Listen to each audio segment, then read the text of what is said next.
Totally Useless Information with Nick and Roy is brought to you in part by Tom's Place, the finest in men's fashion.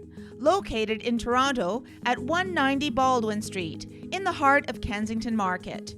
Or visit toms-place.com.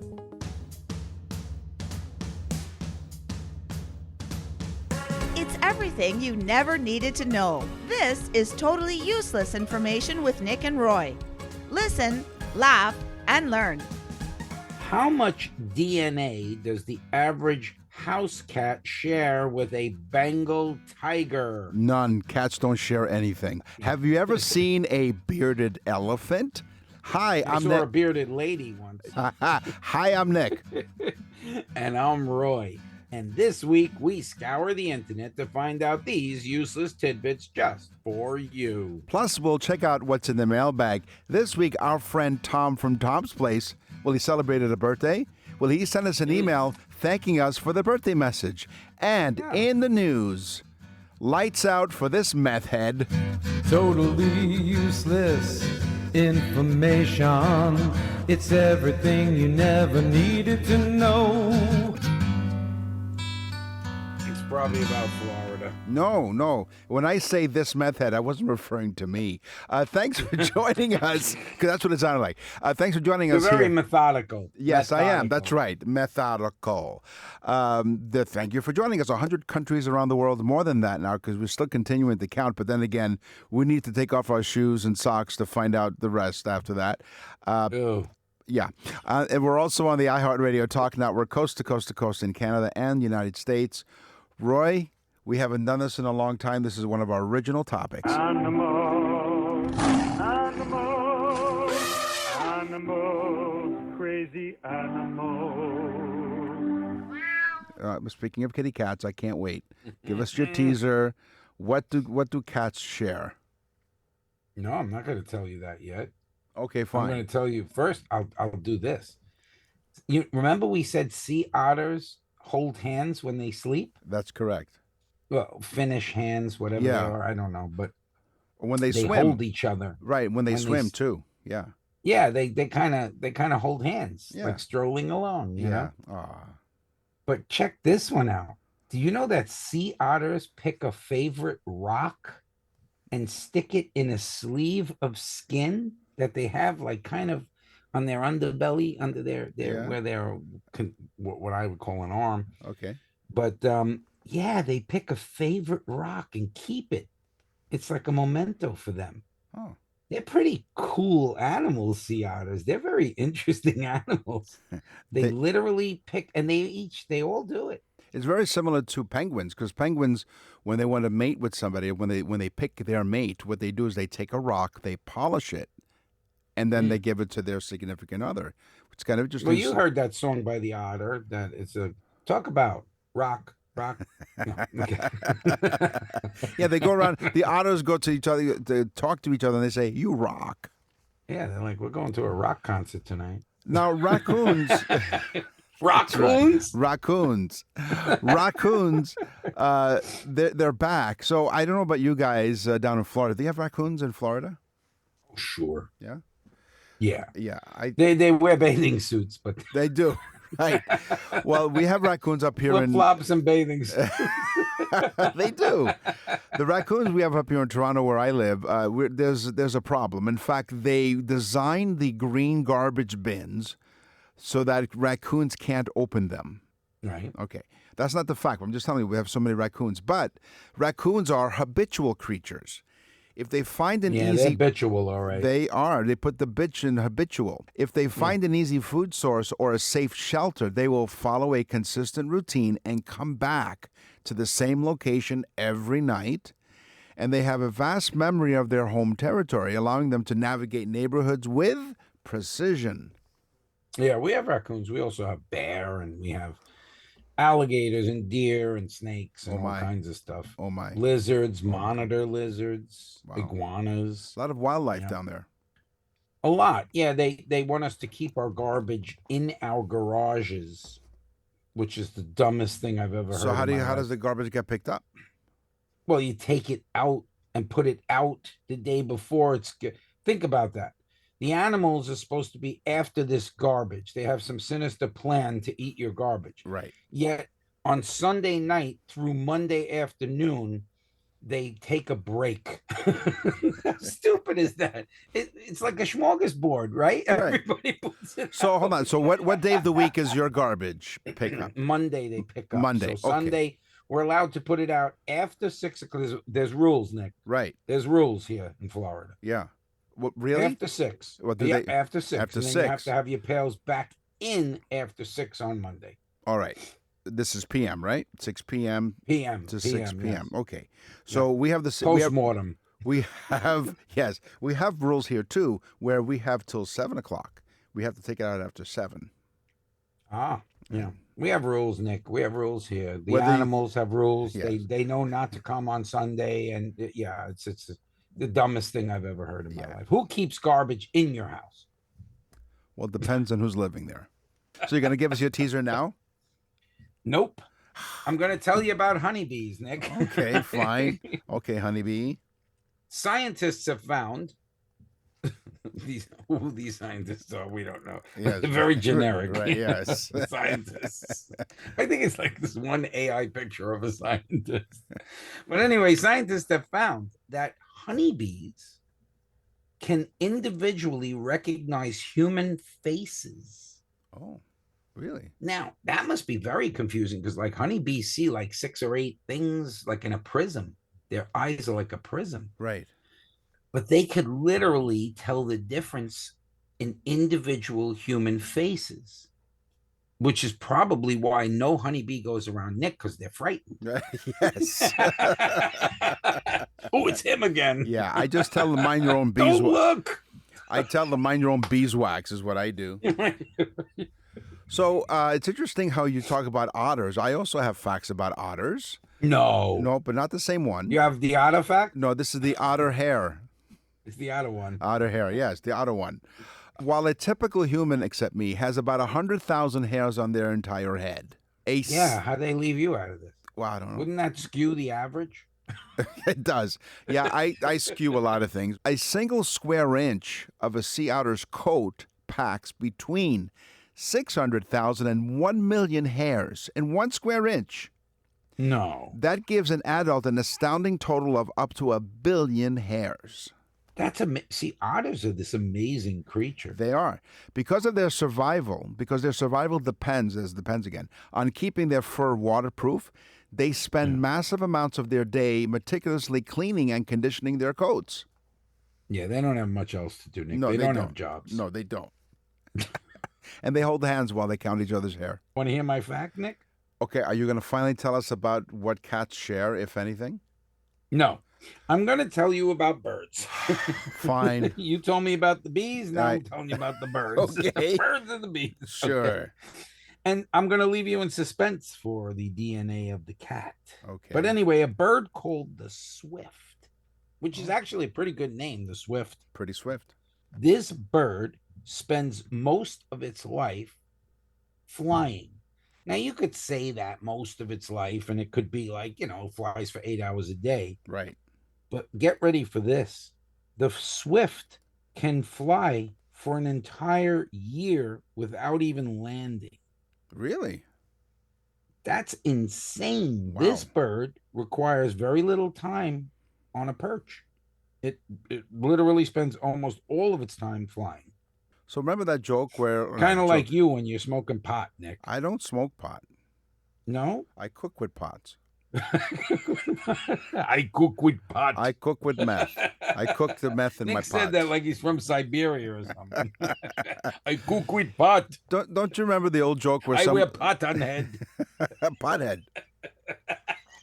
I remember when people... very good. Thank you. Remember when people used to say, I flew in from, Florida? And boy, my arm's tired.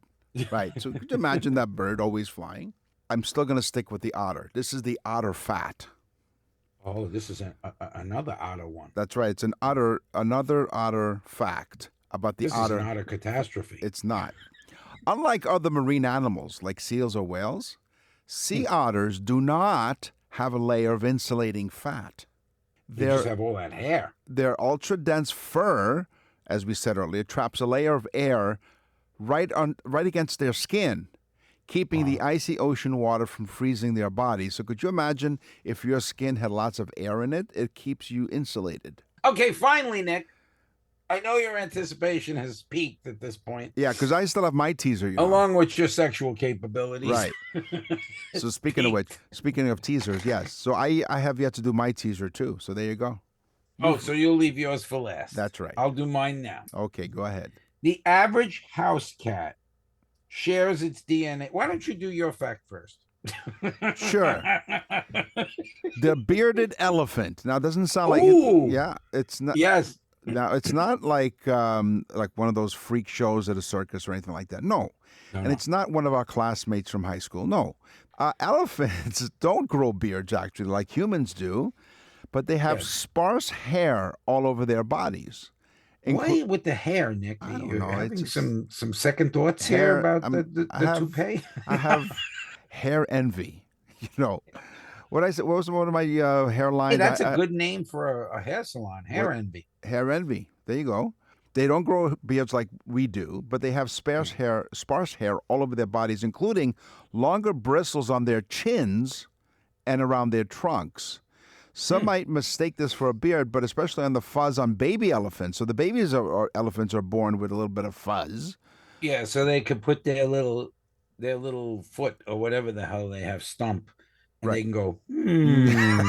Yes, they're in deep thought as they listen to Totally Useless Information with Nick and Roy. Caress their goatee. Caress their thuft. Their distinct thuft on a male's chin. But it's so why don't they call it an elephant tee?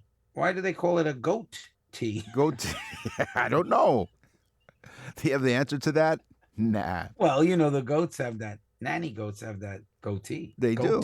Yeah, they do. Would assume we have to look that up for words. Yeah. So okay, coming up. No, you want mine? Wait, one last thing. You have more? You have more about Asian elephants? Asian elephants tend to be hairier. The hair on adults through those spars helps them shed heat. Nick and Roy will continue with totally useless information.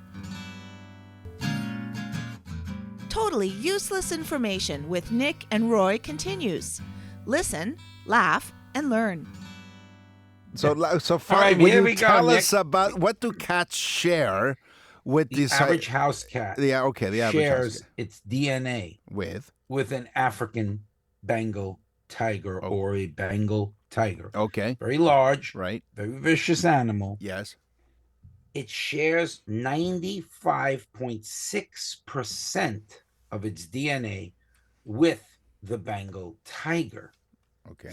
Now, if you took that additional 4%, it would equate to the size.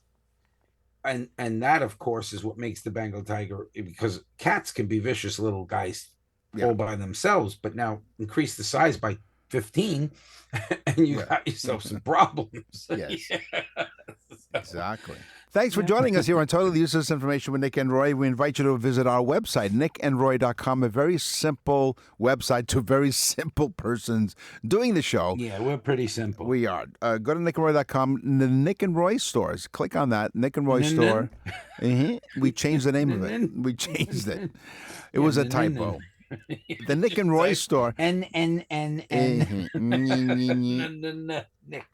I think we've okay. So it's nickandroy.com. Nickandroy.com. He said Nick and Roy store. For those who had, Roy will translate for me. Nickandroy.com. Basically, go there to nickandroy.com. Type on the store, which is in the upper top. Yes. And you'll see the birthday message. Now, again, we talk about it, but it is the greatest gift you will ever get for someone. Right. If you're sitting there going, I have to buy a birthday gift for someone, I got to run out, I got to figure out what to get. Don't need Stay on your chair, pick up your laptop, your tablet, whatever, your phone. Right. Go on to nickandroy.com, type the Nick and Roy store, buy them a birthday message. They will say that it's the greatest gift they ever got. They will love you for it. They will say, wow, you're great. It's a fantastic gift. Just try it out. Go there. There's a sample on nickandroy.com at the Nick and Roy store. nickandroy.com. Now, we normally have intros for every other topic that we do. We don't have one for words because... we could do one right now. Ready? Okay.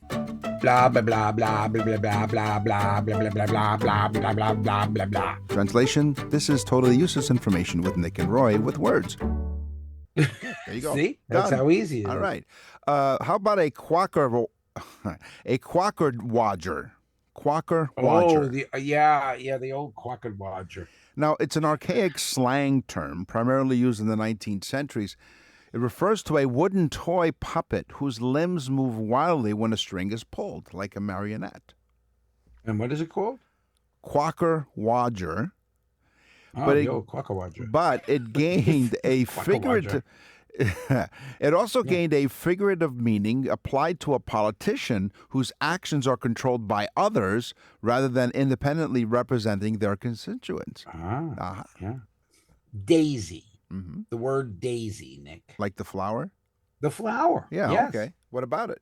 It is an English word from Old English. Okay. And it legitimately means blooms during the day and closes at night. Daisy.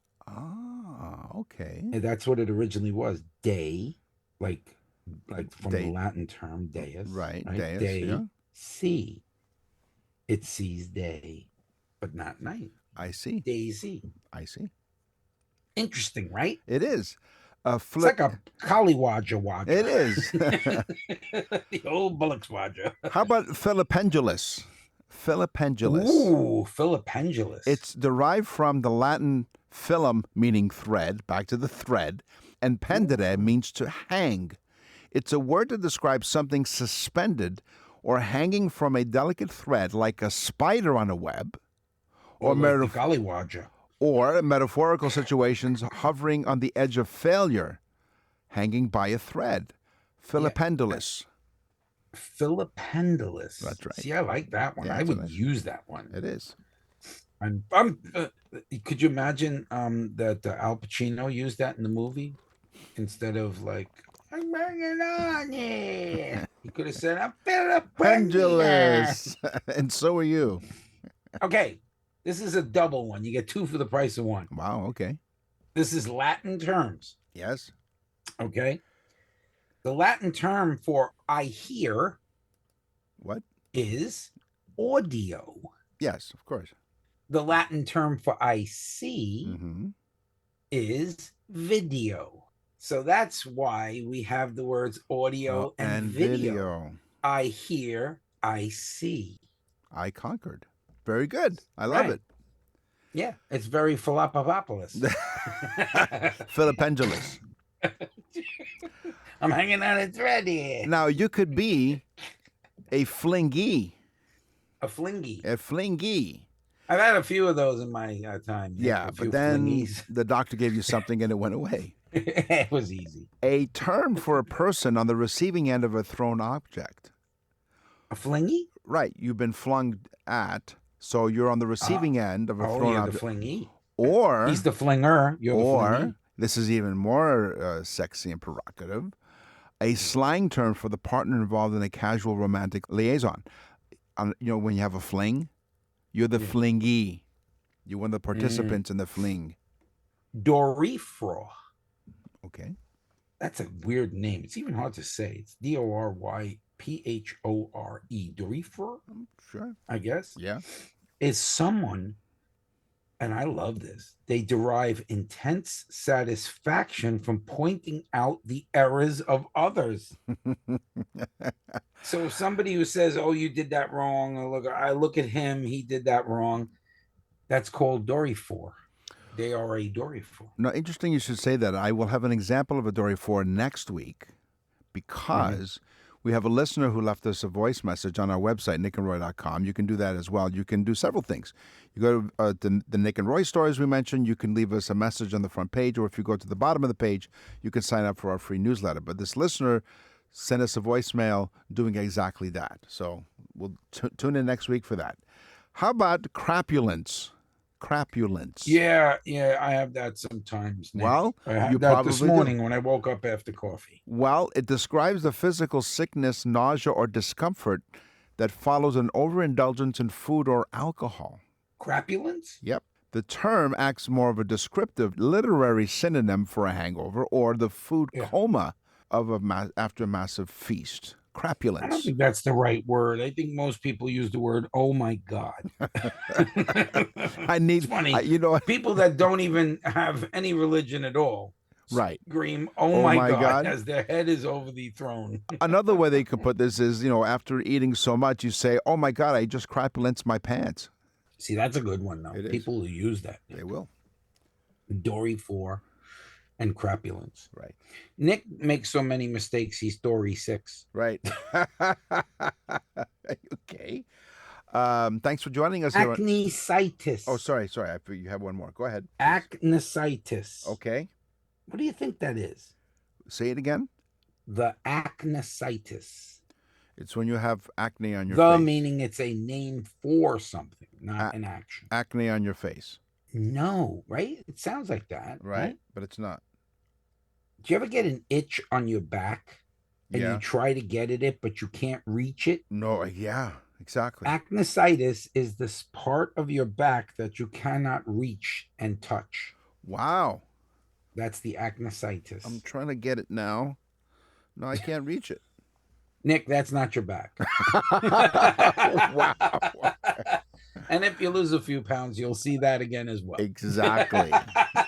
It's like the old Rodney Dangerfield joke. He says, I was getting so fat when I had my shoes shined, I had to take the guy's word for it.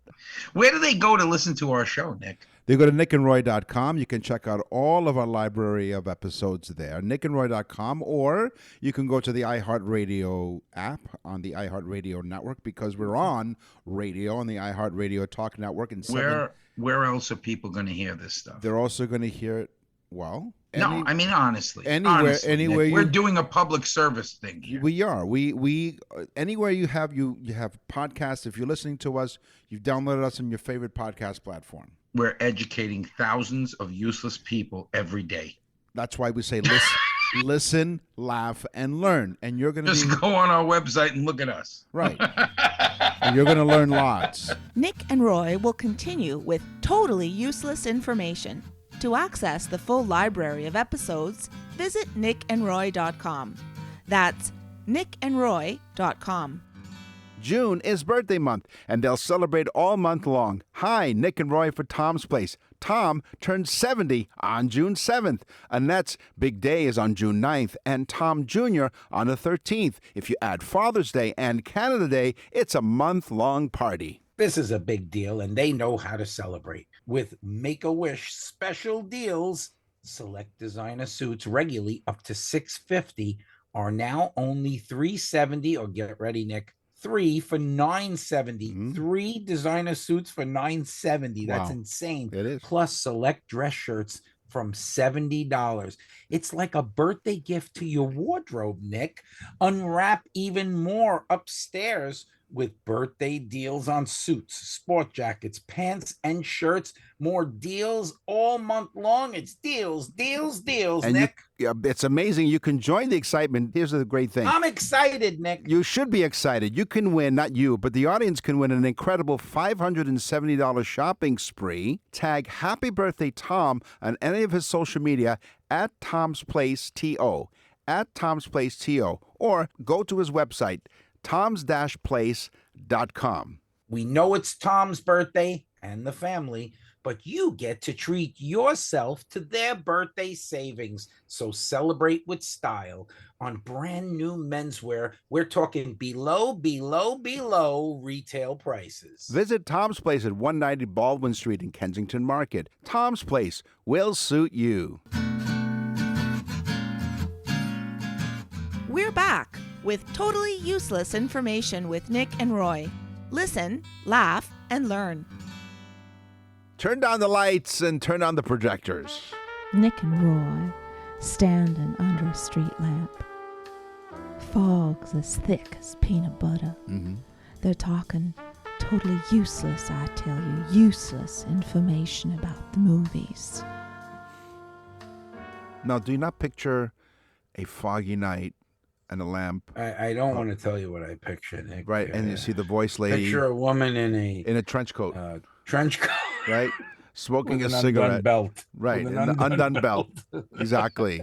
And it's the voice lady hanging under a street lamp. Not smoking a cigarette yet, but that will soon come. It will. So the great movie, the famous movie, 12 Angry Men. 12 Angry Men. Yes. That's a dozen, Nick. 1, 2, 3. Yes, it's a dozen. And it was only shot in 21 days. The total budget for this movie was only $337,000. This whole movie's about numbers. It is. So go ahead. So because of the limited budget, the producers deferred salaries, including the lead star and first-time producer Henry Fonda. And the lightning-fast production was largely possible because the entire story takes place in one single location. Okay? Oh, wow. Easy to shoot. Yeah.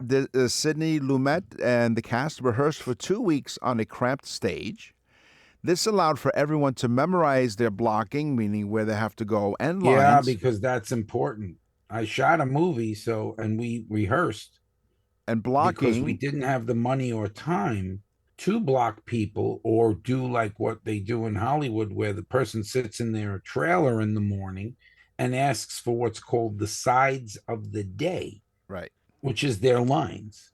And they memorize their lines that day. Meantime, it's only like 10 lines that they're going to shoot for the whole day. That's why movies take 6-8 months to shoot. Right. And they walk out, and then they stand there like idiots anyway and go, line. You know. Yeah. Stupid, exactly. There you ridiculous. They're morons. Yeah. They are. I'm sorry. Okay. I'm sorry to say this, Nick, but most actors are not smart people. Right. Most podcasters are idiots as well. Well, company excluded. You know, self-deprecation is something I'm very aware of. So you've been told. Let me tell you about daisies, Nick. No. Please don't eat the daisies. Is that the movie? In the movie The Hangover, Nick. Yes. I love this one because I did not know this. In the movie The Hangover, you know the comedian Ed Helm? Yes. He's from The Office and stuff. He's funny. I like him. Remember the part where he pulls his tooth out with a pliers? No. Okay. And he has his front tooth missing. All right. in the movie when he wakes up the next day. Yeah. Well, he actually has a missing tooth there, and he has a prosthetic tooth that he puts in. It's a false tooth that goes in. Right. And he can take it out. And so he literally just took his tooth out, and it was perfect because he legitimately is missing a incisor tooth in that area. He has a false tooth there. Wow. Really? That's the truth. Yeah. Hey, Bud, you got a match? The movie Paper Moon is a classic movie from 1973. Have you seen that one? Do you remember that one?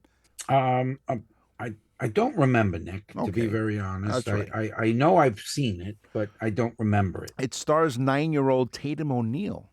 And the character that she played, Addie Loggins, was a real rough character. She was a smoker who could strike a match with one hand. And you're thinking, wait a minute. Now I do remember seeing it, yeah. So, but now you're thinking, well, how do you write a character that's 9 years old that smokes? That's horrible.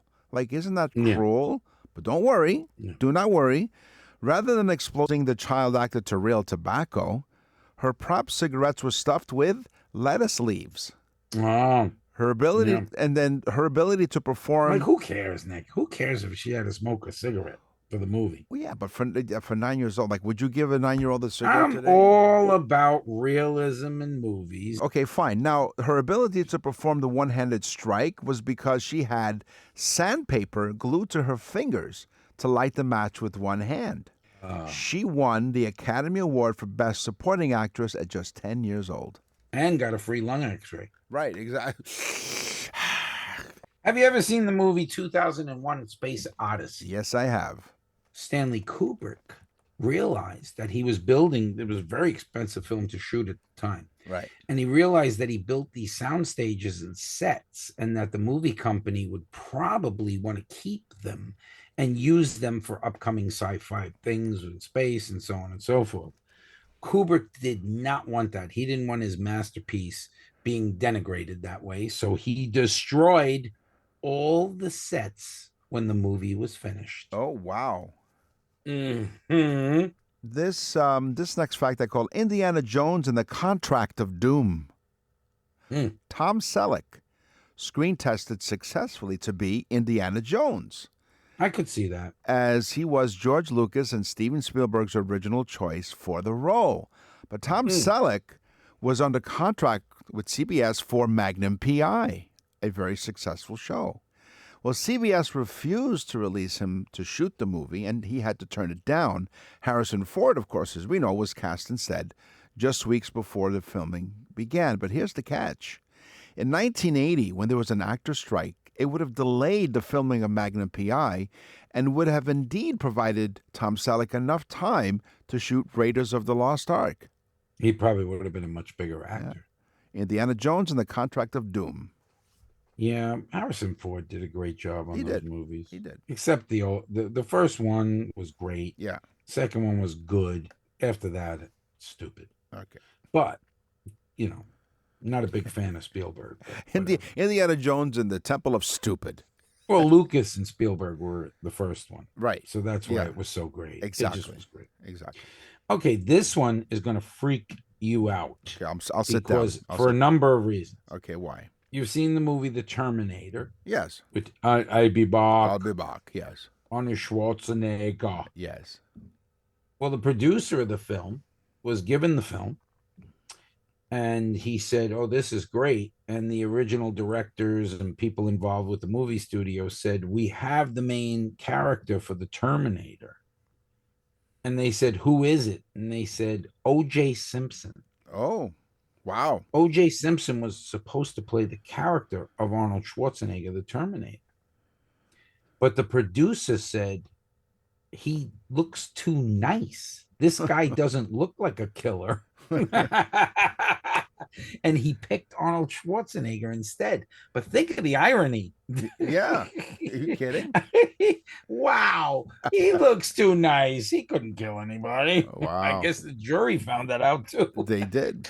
Allegedly. Allegedly. Who are you going to call? He's dead. He's dead. We can talk. Oh, that's right. We can talk about him now. Allegedly. Allegedly, he's dead. When I say to you, who are you going to call? What movie do you think of? Ghostbusters. You got it. 1984. So Eddie Murphy was originally offered the role of Winston Zeddemore in the smash hit. He should have took it too. Would have been a much funnier movie. But he had to turn it down because he already committed to filming Beverly Hills Cop. Better for him. Dan Aykroyd wrote the role of Winston specifically for Eddie Murphy while the two were working on Trading Places, another great movie. If you ever check out some classics. Eddie Murphy chose to star as, of course, the Detroit detective Alex Foley. It was a massive success, becoming the highest-grossing film of 1984 in North America, and, of course, launching his international superstar status. What would you like for lunch? The lobster or the cracked crab? I'll have them both. It was hilarious. You ever see the movie The Wolf of Wall Street? Yes, I have, with Leonardo DiCaprio, another one of your favorite actors. No, I am really not a fan of Leonardo DiCaprio. In The Wolf of Wall Street, though, yes, which I didn't like, they were snorting coke like crazy. Ooh, right? Yeah. So how do you mimic coke? Right. What do you use? Because you're actually snorting it up your nose. This producer decided to crush vitamin B tablets. Oh, okay. And what they were snorting was crushed up vitamin B tablets. So what was happening was they were snorting this during all these takes and everything. So the actor Jonah Hill, who plays alongside DiCaprio in the movie, he got a reaction to the vitamin B. He snorted so much of it, he got a reaction. They had to bring him to the hospital. Oh. Nick and Roy will continue with totally useless information.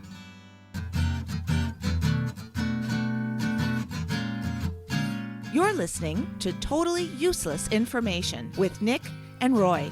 Listen, laugh, and learn. What's in the mailbag? What's in the mail?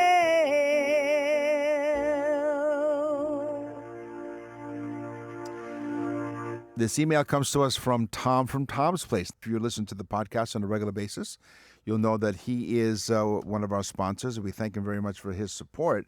It was his birthday recently, so Roy and I decided to give him the gift of our birthday message that we have, and you can order the same one at nickandroy.com as we mentioned, Nick and Roy store. So we sent him, Tom turned a big magical number of 70. And if you go into his store. He doesn't look 70. No, he doesn't. He looks great. He does work out. He's fantastic. He has a great attitude, a great businessman, of course, a great member of the community, very generous. We produced a birthday message for him celebrating his 70th birthday, or the 10th anniversary of his 60th birthday. Oh, here we go.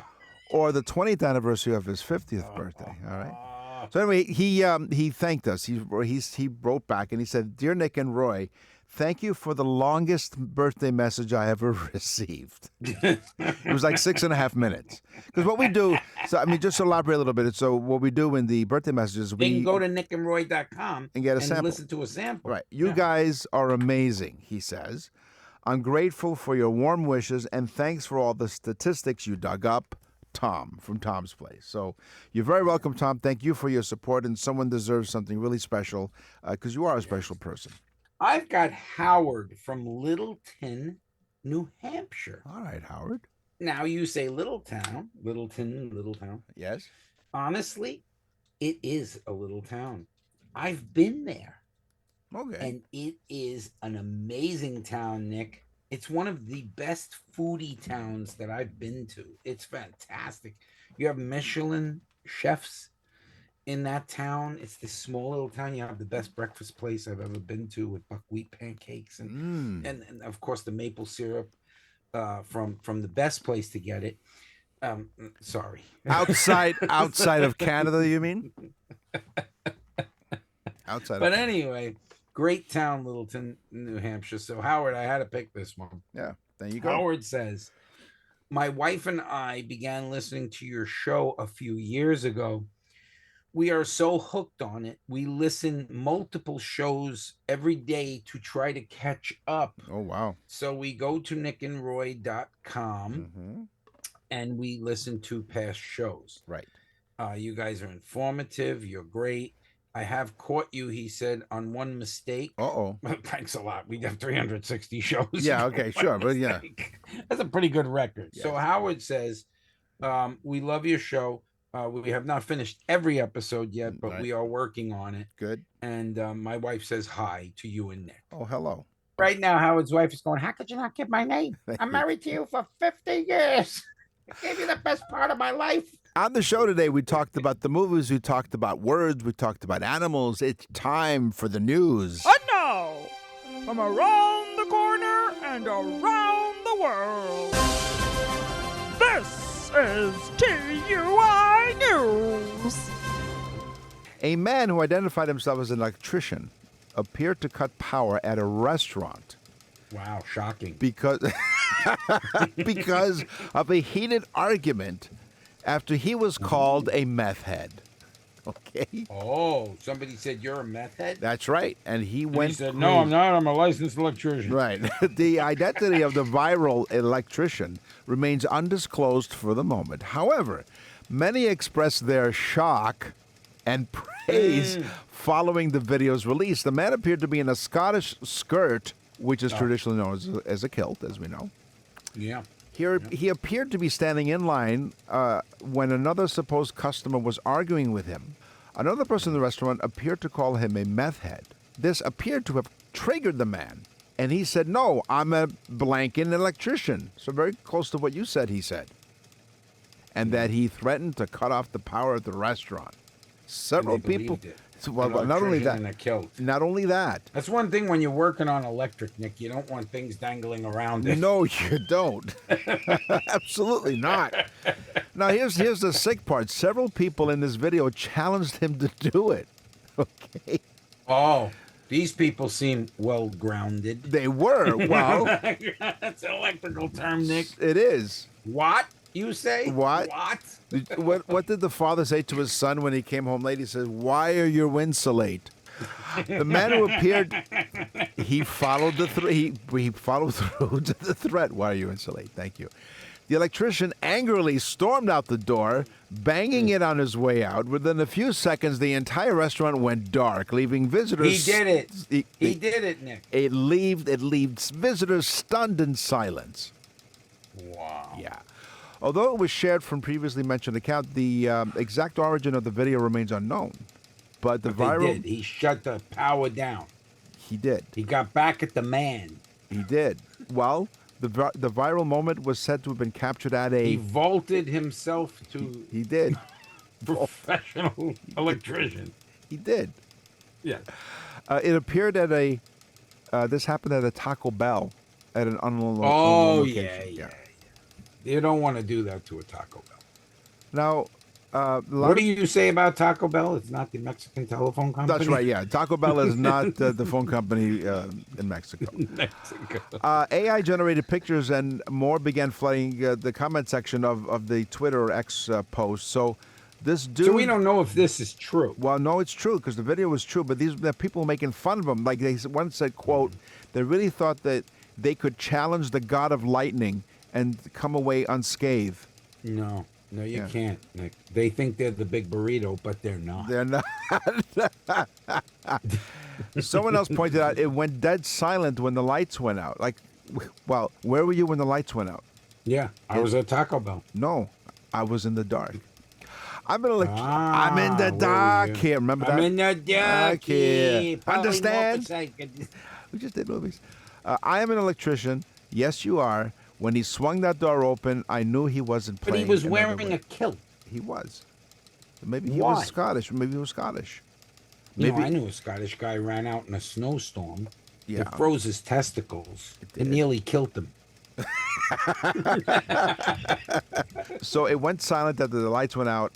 The next one, another witness said it was funny because they thought he wouldn't do it, but then as soon as he did, they all went dead silent. Like, ooh, he really did that. Well, of course. Yeah. That'll ruin it for you, Taco Bell. Anyway, you know? Then you spill the taco all over your shirt. Right. Yeah. No, yeah, that's really not. This is, you know. They do not identify the man, nor do they say where it was from. They just say that it was this video went. Do you think this is AI generated? No. There's video of the man in the video of the man. The AI generated are some of the memes that people put together. They have him climbing up the pole in the kilt. What a that would be a very revealing. It video. would be exactly. Wow, he wasn't short on. Yeah. He was. That's all the time we have for this episode of Totally Useless Information with Nick and Roy. We will scour the internet far and wide to find more totally useless information just for you. Until then, go to nickandroy.com, look at the birthday thing that's really cool, and tell everyone you know, just like Howard from Littleton, New Hampshire. Tell everyone you know to listen to the show. I'm Nick. And I'm Roy.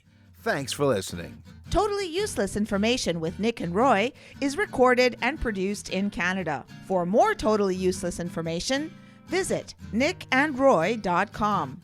That's nickandroy.com.